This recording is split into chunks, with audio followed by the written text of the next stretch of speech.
it. I don't know if I'll ever really be comfortable with this as opposed to a standard location whammy bar, but it is what it is. Maybe I can just take it off, or maybe I can kind of get used to it. Neck profile is too big for me. It was too big for my friend, but I'm working around it. These pickups that I put in are they came out of that other guitar that I bought from my friend's parents. And I believe they ohm out about 5.85K or so. So they're a low wind. They're all three are the same. They have a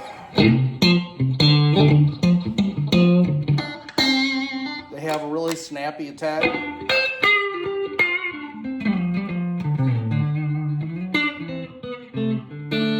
I think they're probably an alnico 5.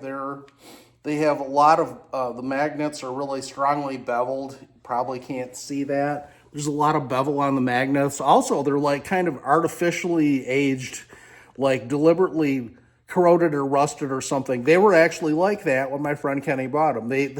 And he made fun of them. He said, oh, rusty pickups, they have to be good if they come pre-rusted. He ended up liking these in that other guitar quite a bit. I kind of like them too for cleans. For other sounds, not so much. What I'm going to do is swap in kind of a cheap hodgepodge set that I picked up over a long time from various sources. 3 different pickups is what I'm going to try next. I know that sounds kind of crazy in this day and age of buying a set. From pick a source, pick a winder you trust, and buy a set. I'm kind of going about it a different way now because something I've always wanted to try is 3 different magnet types. So I'm going to try an alnico 2, 3, and 5. And also 3 different brands. In the neck position, what I'm going to try is, I have it right here too. There it is.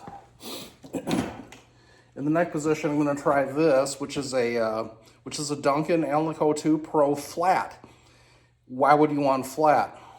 Well, why do I need staggered pull pieces if I have a 12-inch radius? I don't see any reason why I should have them. I have a Telecaster that has a 9.5-inch radius, and it has flat pull pickups and sounds just fine. I don't think I need them. I don't use a wound third old-fashioned type of a string set, which I think the staggered pull pieces had a lot to do with. So I'm going to try flat in the neck position.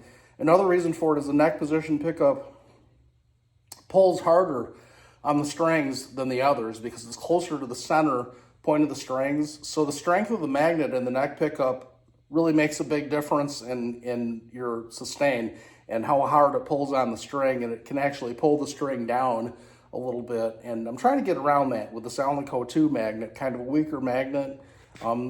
This one, I don't know what's supposed to be stock, but I checked this one and it's about 6.5K wind. Then in the middle, I have what is probably kind of, for me now, I have this Eric Johnson signature middle pickup. And the yellow wire, I think, is supposed to denote that it's a reverse wound. So that should keep positions 2 and 4 quiet. This reproduction pickup set, that's reproduction of something from the 50s, I think. It is not reverse wound in the middle, and you have the same noise. Let's see. Yeah, it might be reverse wound. I'm just listening to that buzz. I don't think it is reverse. Here, I'll step on an overdrive pedal. It could be. It still buzzes like a nest of bumblebees, but the buzz is, the tone of the buzz changes, so I could be incorrect in that. I'm not sure. But this is definitely a reverse wound, and this should sound a little quieter with the others in there. This is a staggered as per the EJ spec, for better or for worse. I don't feel I really need it in this instance. And then for the bridge, I have, look at that. What a disaster that is. For the bridge, I have this, which originally, now this is kind of funny, if I can find it here. This originally came with that cover on it. That's what I have for my bridge position. Of course, I'm not going to use that cover. but it's just kind of a funny thing that it came with. And this strange looking device here is, of all things, a Dimarzio HS2. It did have some of the original packaging. And the thing with this bowl of spaghetti is that the Dimarzio HS2 is the Eric Johnson approved model, you might say, from before the days he had a signature guitar in his old guitars, like the Virginia 50s Strat that he played for a long time and actually ended up selling. He used this, but there's a trick. As with many things with the great players of the world, there's a trick. The trick is this is a stacked humbucker. So it's got two coils, right? 1, 2, and you don't use them both. For his type of a sound, you only use one. You only use the top one. And you can see these two wires right there. Those two, the black and the red, run into the top coil past this metal shield. So those are the two you actually use, are the red and the black, to hook up. And the other two are for the bottom coil, and they're not hooked up to anything in the Eric Johnson way of doing things. So you've got to, my friends know I'm a pretty big geek for Eric Johnson. I don't try to copy him exactly. I probably couldn't if I had to, but I just absolutely love the sounds he gets. Have so much respect and admiration for him as a player and a writer. Pretty much everything to do with music. I just think he's just fantastic, and I think a person could do a lot worse than to explore some of the same things that he's into. I like the regular Eric Johnson signature set that started off coming in his guitars when they started selling them around, I think it was 08 or 09. And those sound fantastic. Those are a great go-to kind of default vintagey, but not too vintagey sounding set. They're vintagey sounding, but they have enough guts to where when you go to an overdriven sound, you've got a nice amount of punch behind it. But I'm trying something different on this guitar just to see how it works out. Just something on a hunch that I think I might like.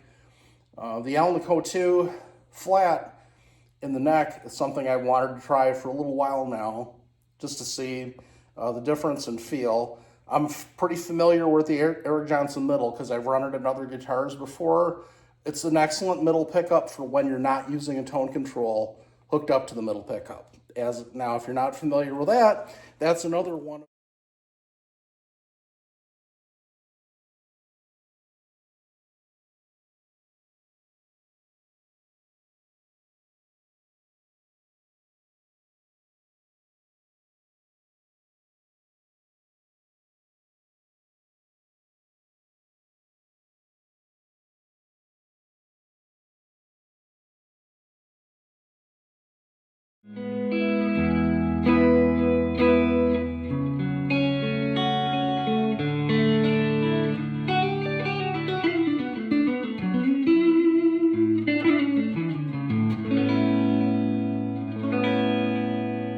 That, of course, is the neck pickup, and that's a Duncan Alnico 2 Pro. This is an Eric Johnson signature model middle pickup.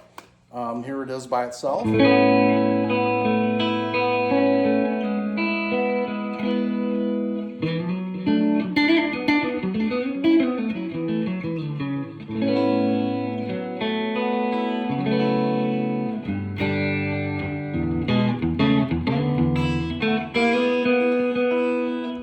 are these two together.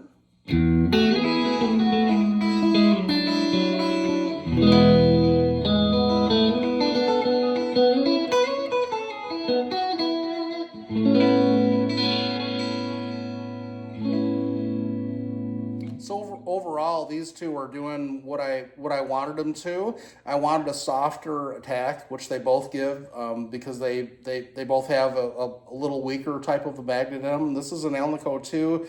This actually has all three magnet types in it that I've used before: Alnico 2, Alnico 3, Alnico 5, and 3 different manufacturers also. So that's kind of an interesting thing. My meter was acting up. I think I might need a new battery in my multimeter because it wasn't giving me the right readings until I turned it off and turned it back on again. Kind of the old technique to fix anything. Turn it off and turn it back on like a computer. Did that, and then they both read correctly. So these two are both 6.1 on the meter when it's working right, and this is like an 8.3K wind when the meter is working correctly. So there's those two. It's really softened up the attack a lot and given a more full sound.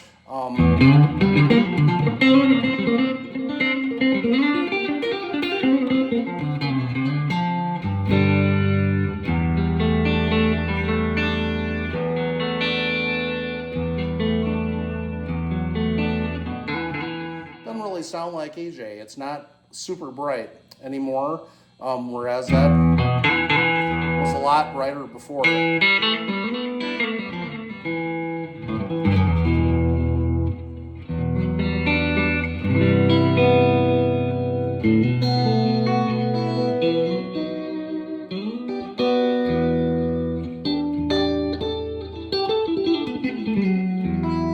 The next position is the middle by itself, which always, this pickup has worked great in every guitar I've tried it in.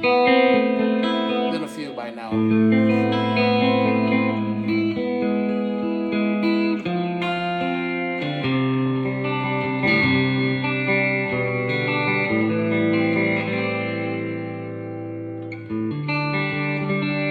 One of the nice things about this one too is it's wound hot enough to where you can run it pretty low and get a nice output, and that helps it stay out of your way for people who tend to pick in that area, and sometimes we'll get the pick hung up on the pole pieces or on the edge of the pickup. It helps avoid that problem.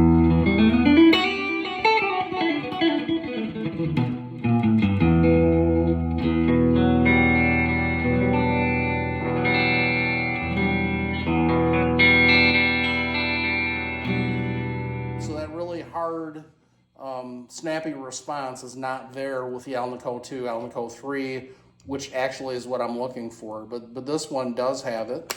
Here it is by itself. Again, we'll avoid these two together because it sounds a bit wrong because they're out of phase right now.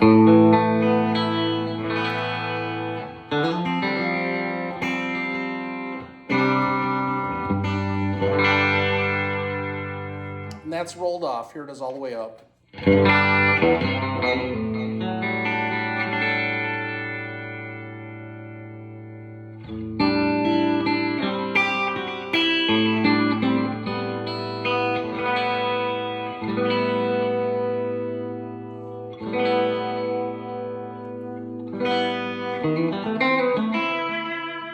And I know YouTube will compress this, but here's a level comparison between the three.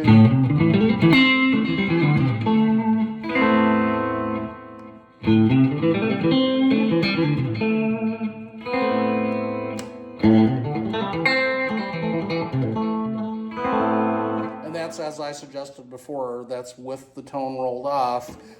They're where I would run it for overdriven leads and whatnot. They're pretty much even when it's like that, or fairly close. So the softness,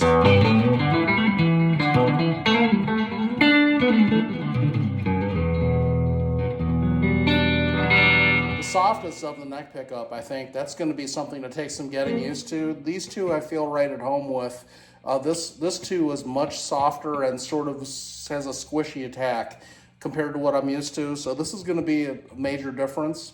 I'm going to enjoy playing it, and the difference is there. We'll get into some overdrive now. I'll just use the tube screamer like I did before at first, and just so we're comparing apples to apples.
I can come up with it just a little bit. Let's see.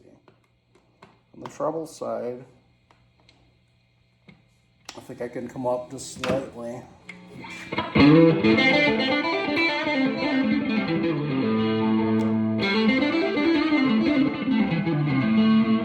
like the difference in voices between the two. It's the magnet types that really seem to make it even more different.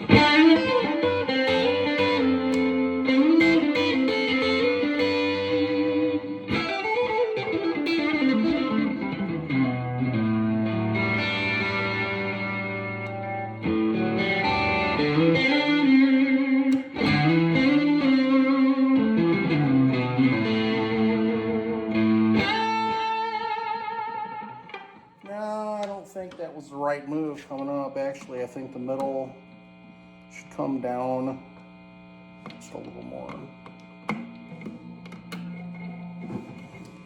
I'll try it like that, just kind of in context. And of course, the silly setting would be the middle and bridge. It's silly right now because they're out of phase.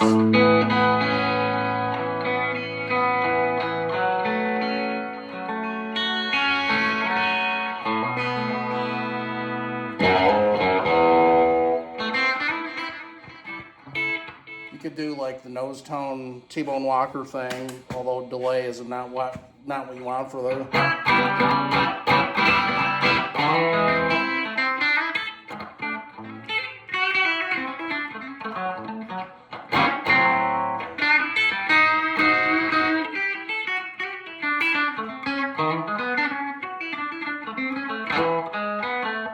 But that's not really.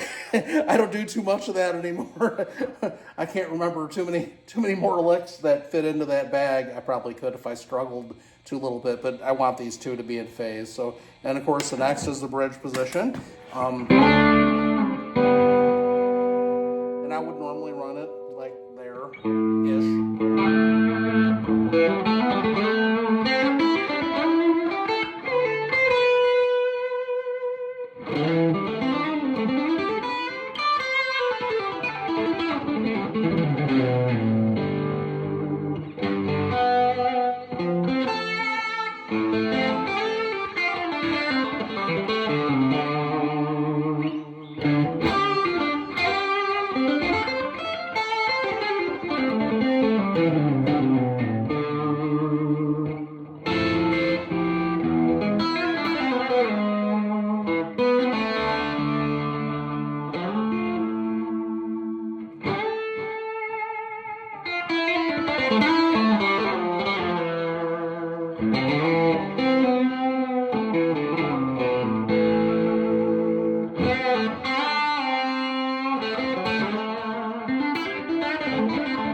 That's a lot more what I'm accustomed to and works a lot better for overdriven like lead type of stuff than the prior pickup, which was strictly vintage spec and forever kind of stuck in that.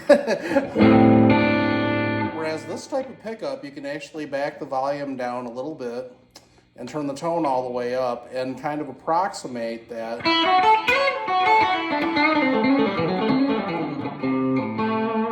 You can kind of approximate the old pickup by doing that.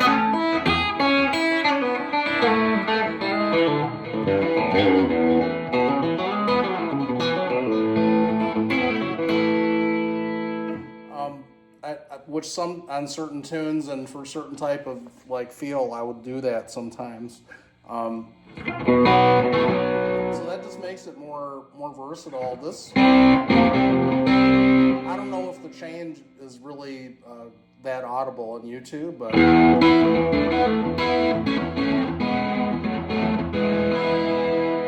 that's rolled off, and this is all the way up.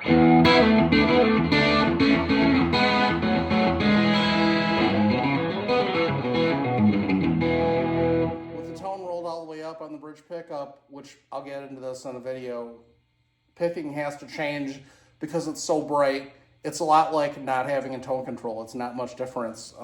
If your picking changes a little bit, you can make it a little bit less bright, and not less bright, but not suck the mids out of the sound.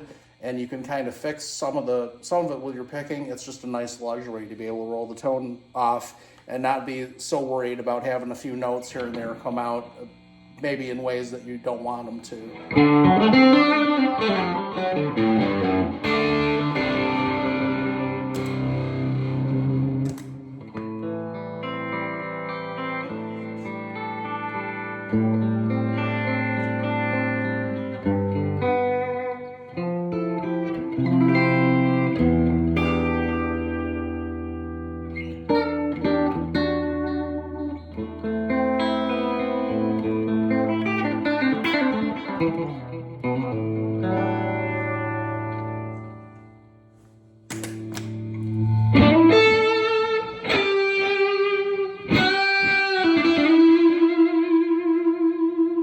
Wouldn't do that with the old pickups.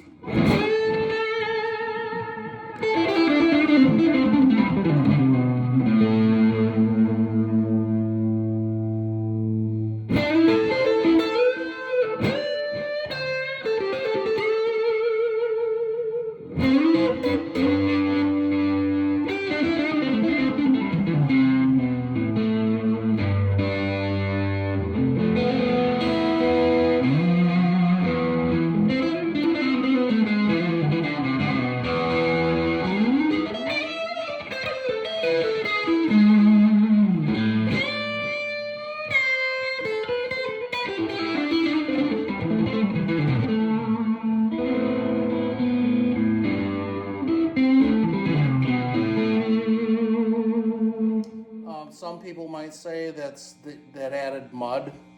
Maybe it did, but I feel like I can control it with my picking. I feel like I can dig in. I can go from playing light and maybe having it a little dark sounding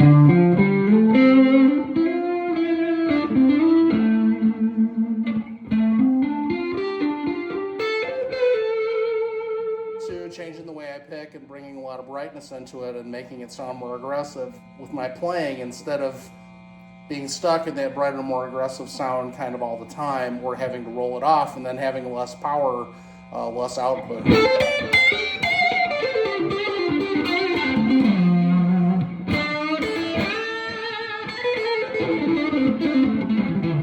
know, that type of thing.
I think it could keep going for a while.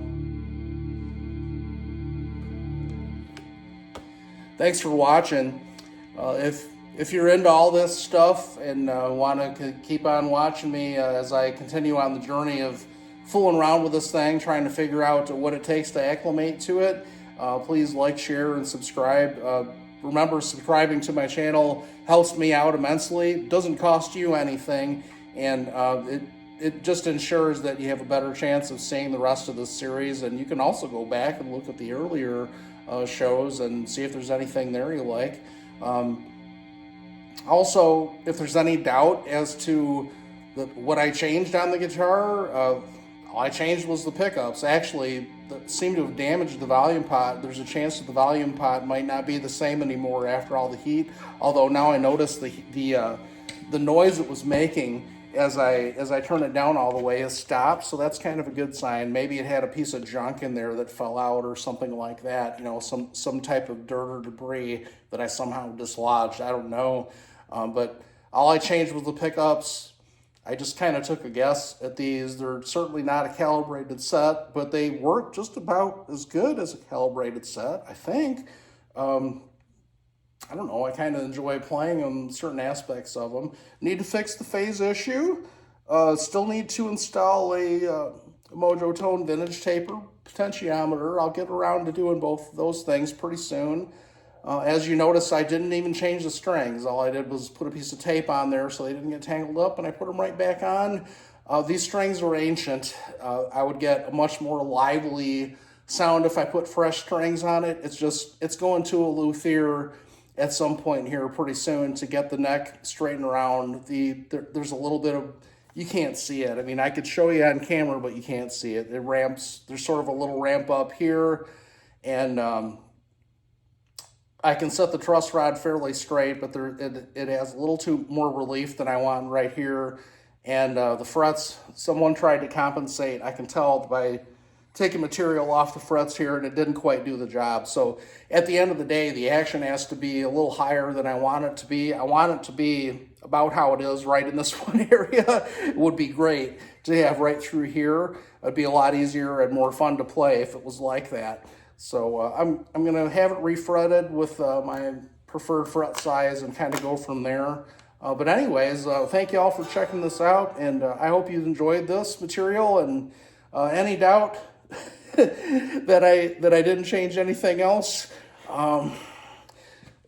if you're thinking, no, he changed the strings, that's why it sounds like that, absolutely not. Look. Look, these strings are ancient. The nickel is corroding.